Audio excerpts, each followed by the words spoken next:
Hello dear students, welcome you on my YouTube channel Gurukulam coaching institute. Dear student, आज हम बात करेंगे next preposition parts की।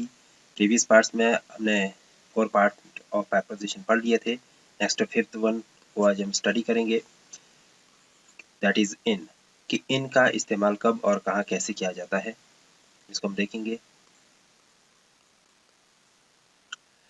सो इन का अगर हिंदी में इसका वर्जन देखेंगे तो इसको हिंदी में मैं से संबोधित करते हैं, यानी कि जैसे समय के साथ, जैसे विद द टाइम रेफरेंस में देना हो किसी को, मैं 2 साल से काम कर रहा हूँ, ठीक है, 2 साल में, 1 दिन में, ठीक है, वो इन 1 डे, इन 2 ईयर्स, इस तरह से लिखना हो, ठीक है।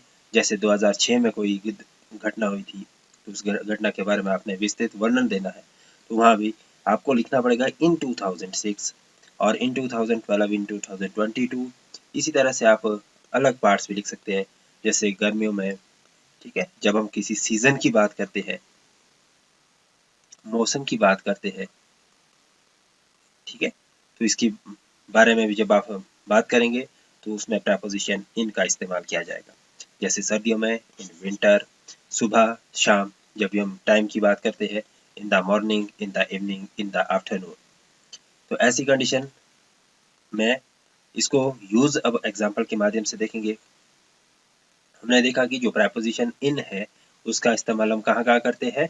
एक तो हम जैसे टाइमिंग, मॉर्निंग या इवनिंग की बात कर रहे हैं तो उस समय भी करते हैं, या एक पर्टिकुलर टाइम की बात करनी है, जैसे इन 2006, 2007 की बात करनी है, ठीक है, ईयर्स की बात करनी है, मंथ की बात करनी है, डेज और डेट के साथ हम इसको नहीं लगाएंगे। यहाँ पर देखिए, ठीक है, तो मैंने यहाँ पर कहाँ लगाया, ये जैसे पर्टिकुलर दिन, एक दिन में, ठीक है, वरना यहाँ पर मंडे या ट्यूसडे ऐसे नहीं लिखा, ठीक है, अगर मंडे तो ऑन मंडे आएगा, इन मंडे नहीं लिखेंगे हम, ठीक है, तो ये गलत हो जाएगा, ये ध्यान रखिएगा। इनका इस्तेमाल हम डेज के साथ करते हैं, बट ये नहीं कि नेम ऑफ डे के साथ करते हैं। ये ध्यान रखने वाली बात है कि हम नेम ऑफ डे के साथ इनका इस्तेमाल नहीं करते, बट डे के संबोधन में हम इसका इस्तेमाल जरूर करते हैं। इन 1 डे, इन 2 डे, इन 3 डे, इन 2 ईयर्स, इन 5 ईयर्स, इस तरह से हम लिखेंगे तो आई एन का ही इस्तेमाल किया जाएगा। एग्जाम्पल से और ज़्यादा क्लियर हो जाएगा आपको। आई वॉज बॉर्न इन जुलाई, ठीक है, मेरा जन्म जुलाई में हुआ, या मैं जुलाई में पैदा हुआ था। वह 2025 में घर आएगा, फ्यूचर की बात कर रहा हूँ मैं कि 2025 में वो घर आ जाएगा, तो कैसे लिखेंगे, he will come home in 2025।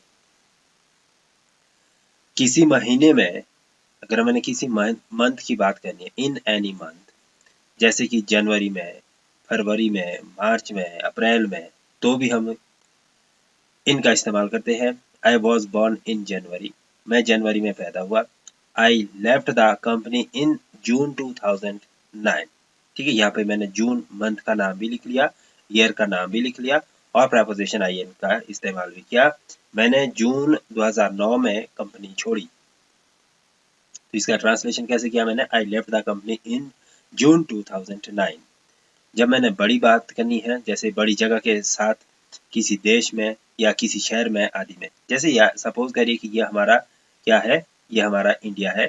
India के अगर मैं इंडिया में बात, इंडिया लेवल की कर रहा हूँ, तो इंडिया के साथ मैं इन लगाऊंगा और हिमाचल के साथ मैं क्या लगाऊंगा, एट लगाऊंगा। अगर मैं बात कर रहा हूँ यहाँ पे सिमिलरली, अगर मैं यहाँ पे थोड़ा सा इसको इंडिफरेंटली बात करूँ, कि अगर मैं यहाँ पे बात कर रहा हूँ हिमाचल की और हिमाचल में बात कर रहा हूँ मैं शिमला की, ठीक है, हिमाचल में बात कर रहा हूँ शिमला की, तो हिमाचल के साथ मैं इन लगाऊंगा और शिमला के साथ मैं एट का इस्तेमाल करूंगा, यानी कि जो बड़ा स्थान है उसके साथ इन लगेगा, छोटे स्थान के साथ एट लगेगा। क्या बात की मैंने यहाँ पे मैंने बड़े साधारण शब्दों में आपको समझाने की कोशिश की है कि जब भी मैं किसी बड़ी जगह की बात करूंगा तो उसके साथ इन का इस्तेमाल किया जाएगा, और जब मैं छोटी जगह का संबोधन करूंगा, छोटी जगह के बारे में बात करूंगा, तो वहां पे एट का इस्तेमाल करूंगा। उसको हम लेटर ऑन पार्ट्स में पढ़ेंगे जब हम एट प्रेपोजिशन को अंडरस्टैंड करेंगे, बट अभी हम इनको यहाँ पे समझ लेते हैं। जैसे एग्जांपल के तौर पे in London, in Himachal Pradesh, in Delhi. Example है कि मैं दिल्ली में रहता हूँ, I live in Delhi. I live in Delhi. तो आई एन का इस्तेमाल किसके साथ किया गया? दिल्ली के साथ किया गया। He will study in America, वह अमेरिका में पढ़ाई करेगा। He will study in America. ठीक है, इन अमेरिका यानी कि बड़े प्लेस की बात की जा रही है पढ़ाई करने की, तो हमने यहाँ पे अमेरिका लगाया। बट अगर मैं बोलूंगा कि अमेरिका में कहाँ, टेक्सास में, अगर मान लो कि मैंने टेक्सास की बात करनी है, टेक्सास की, तो मैं यहाँ पे क्या लगाऊंगा? एट। तो यहाँ पे एट लगाना पड़ेगा मुझे। अगर मैं किसी वस्तु के अंदर की बात कर रहा हूँ, यानी कि इन सम ऑब्जेक्ट, ठीक है, किसी ऑब्जेक्ट के अंदर की बात कर रहा हूँ, तो भी इनका इस्तेमाल किया जाएगा, जैसे इन जग, इन अ बुक, ठीक है, इन मोबाइल। एग्जाम्पल के तौर पे यहाँ पे देखेंगे, मुझे इस मोबाइल में गाने नहीं मिले, मुझे इस मोबाइल में गाने नहीं मिले। I found no song in this mobile. I found no song in this mobile. In यानी कि प्रेपोजिशन, मोबाइल यानी कि object. We have read it in book.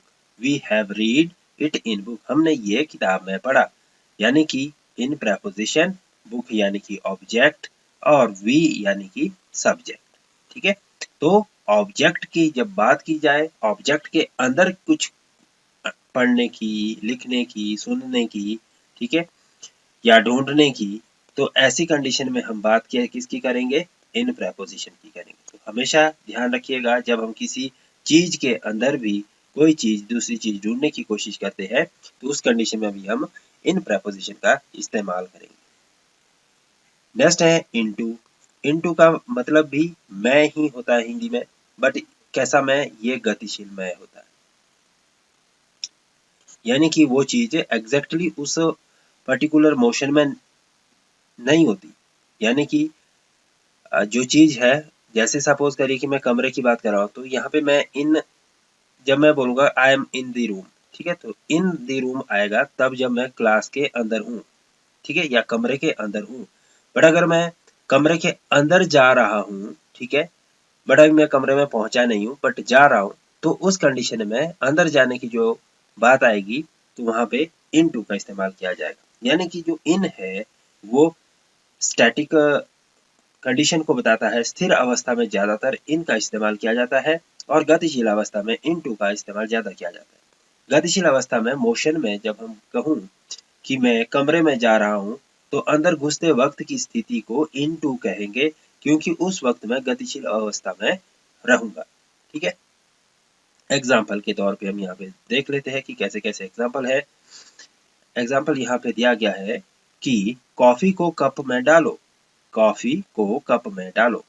तो इसका example, pour the coffee into the cup, pour the coffee into the cup, he jumped into the river, वह नदी में कूदा, into the river। यानी कि जो देखिए, पहले वो क्या है, क्या क्या हो सकता है कि वो ऐसे किसी एक प्लेस पे खड़ा होगा, और ये सपोज करिए कि नदी है, बह रही है, और यहाँ से कोई व्यक्ति, ये XYZ व्यक्ति यहाँ से कूद जाता है इसमें, तो ये क्या, इसकी मूवमेंट है, गतिशील अवस्था है। तो ऐसी अवस्था में हम क्या यूज करेंगे? इनटू प्रेपोजिशन यूज करेंगे। नेक्स्ट हमारे पास है, वह कमरे में जा रहा है, वह कमरे में जा रहा है। इस कंडीशन को हम किससे संबोधित करते हैं? इनटू प्रेपोजिशन से अगेन, कि he is going into the room, he is going into the room. समझ गए आप? ठीक है, अगर कोई डाउट या कोई क्वेश्चन आता है तो आप हमें बता सकते हैं। तो आज की वीडियो में हम पढ़ेंगे इतना। होप सो कि इन और इनटू के बीच का डिफरेंस आपको पता चल चुका होगा। देखिए, इसको हम दोबारा से भी यहाँ पे अंडरस्टैंड कर सकते हैं, इन और इनटू को, कि एक्चुअल में इन और इनटू होता क्या है, इसके बीच क्या मुख्य डिफरेंस है या भिन्नता है। जब भी आप इन की बात करेंगे, इन और इनटू दो चीजों की बात कर रहे हैं, तो इन हमेशा स्थिर अवस्था में होगा। कैसे होगा? स्थिर, जब स्थिति रहेगी तब उसमें इन का इस्तेमाल होगा, और गतिशील जब कोई कार्य रहेगा आपका, तो उसमें क्या रहेगा? आपका इनटू इस्तेमाल होगा। जैसे मैंने बोला कि मैं पार्क में हूँ, I am in the park, I am in the park,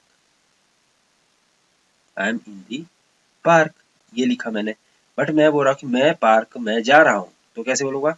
I am going, ठीक है, I am going in the park to meet my friend, ठीक है, to meet my friends, I am going in the park to meet my friends. ये गतिशील अवस्था, मैं जा रहा हूँ, अभी पहुंचा नहीं मैं पार्क में, बट जा रहा हूँ, गतिशील अवस्था की बात की जा रही है। तो इनका इनटू का इस्तेमाल होगा, स्थिर अवस्था में होगा तो इनका इस्तेमाल होगा। ध्यान रखिएगा दोस्तों, होप्स हो कि आपको ये चीजें क्लियर होगी। Thanks to watch this video.